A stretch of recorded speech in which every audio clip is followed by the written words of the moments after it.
Yaxshimisilar kichik do'stlar? Bugun biz ayiqchoqning chish tartqizishi degan hikoyani anglab boqaylik ha. Bu zot qanday hikoyadu? Bir kuni saharda ayiqchoqning apasining sirtqib chiqib bejirilgan ish chiqib qopti. U ayiqchoqqa: "Sen yuzlaringni pokiz yuvib, tishlaringni pokiz cho'tqilgin. Kamput, pranik degandek tatliq narsalarni hargiz yemaginjimi?" deb tapalab chiqib ketibdi. Ayiqchoq apasining gapi bo'yicha yuzini pokiz yuvibdi. Lekin ayiqchoq tishini cho'tqilashni faqat yaxshi ko'rmaydi ekan. Tish cho'tqilash bek avorchilik. Apam uyda bo'lmagandan uxmaydi, cho'tqilmaychi bo'ldi deb o'ylabdi u. Shuning bilan ayiqchoq bir nima yemoqchi bo'lib ishkapni oqtiribdi. U kamput va praniklarni elibdi. Lekin apasining kamput, pranik degandek narsalarni yemagina balam degan esiga kelibdi-da, ko'z qiymagan bo'lsa-mu joyi qo'yibdi. Keyin u ishkapdan bir quti asal bilan bir quti meva murabbosini tepibdi. Hamda "Voy, apam bularni yema demagan. Shung bularni yesam eshinim bo'lmaydi qachon" deb o'ylabdi-da, qo'shiqni elib bir qo'shiq asalni yeb, "Pah, nimandoq tatliq" debdi. Yana bir qo'shiq murabboni yeb, "Pah, bu bek ochiq chichikkan bu" deb yana bir qo'shiq asalni, yana bir qo'shiq murabboni shunday qilib aralashtirib yeyishga boshlabdi. Yegan sari yegisi kelib, uni bir taxsiga elibdi.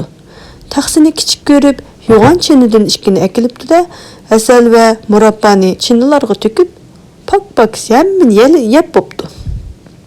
Shuning bilan u yana o'yinini davomlashtiribdi. Naqsini aytqash, o'yin o'ynaytib, tuyuqsiz tishining zing'ildab og'riganini his qilibdi. "Voy, tishim og'riyotdi nima?" U tishining og'rig'ini his qilib, birdamdala uning tishi shunda qattiq og'rib ketibdi. "Voyjon, chidamadim-ku, tishim bek qattiq og'rib ketdi. Qanday qilaman? Voyjon!" Kichik ayiqchoq dad-baryod qilib yig'lashga boshlabdi. Eshik oldidan o'tib ketayotgan toshqon bu ovozni anglab qilib, uyga kiribdi. Ayiqchoqning tishining qattiq og'rib ketayotganligini bilibdi. U toshqon doktor ekan. Shuning bilan u ayiqchoqning og'zini ochqizib tishini ko'ribdi. "Bu tishingni zamas qilmasak bo'lmag'idek, bu yana bir tishingni yulib o'tishimiz kerak ekan" debdi doktor. Shuning bilan toshqon oldi bilan ayiqchoqning yulib o'tmoqchi bo'lgan tishini narkoz qilibdi. Hamda amburni elib, u tishni amdi yulay deb tishning yeniga amburni apray deyishigilam ayiqchoq vaqirab-chaqirab yig'lashga boshlabdi. "Voyjon, og'ir ketdi, og'ir ketdi, chidamadim." Shuning bilan toshqonning ayiqchoqning tishini yulishiga faqat kuchi yetmabdi. Hamda eshik oldidan ketayotgan kuchukni yordamga chaqiribdi. Kuchuk kirib, toshqonga yordamlashib, ayiqchoqning tishini tang yulg'izmoqchi bo'ldi. Lekin ayiqchoq tepchaklab ularga faqat bo'y bermabdi. Shuning bilan ular Aslonni chaqirib kelibdi. Aslanmu tang yordamda bo'lib, ular ayiqchoqning tishini yulmoqchi bo'libdi. Toshqon amburni ayiqchoqning qurit yegan tishiga apiribdi-da, chin qisqan bitib birini tatibdi. Lekin o'ylamgan yerdan u qurit yegan tishning faqat yarmini yulinib chiqib, yana yarmi ayiqchoqning og'zida qoldi. Ayiqchoq bo'lsa dad-baryod qilib yig'lashga boshlabdi. "Voyjon, bek og'ir ketdi. Endi chidamayman. Voyey!" Shuning bilan ular yordamga tiyinchoq bilan qushni chaqirib kelibdi. Qushqash, tiyinchoq, kuchuk va aslanlar ayiqchoqning qo'llarini, putlarini ching tutib uning jim turishiga yordamda bo'libdi. Toshqon bo'lsa qo'ldagi ambur bilan ayiqchoqning qolib qolgan yarim tishini apchilik bilan qisibdi. Shuning bilan ular 1, 2, 3 deb bir tatgan ekan, hammasi tangli kaynik o'rilib tushibdi.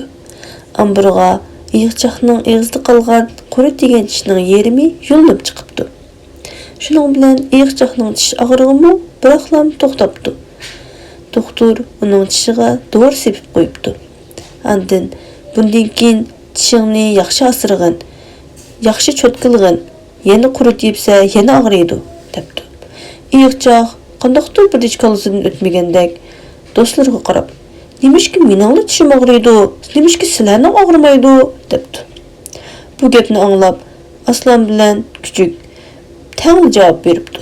Biz degan kunda tishimizni pokiza cho'tkalaymiz deyishibdi. Shuning bilan iyiqchaq shu kundan e'tiboran attigini va kashligi tishini pokiza cho'tkalaydigan bo'libdi. Undan keyin uning tishimi faqatla og'rimabdi. Ham hech bir tishini quritmabdi.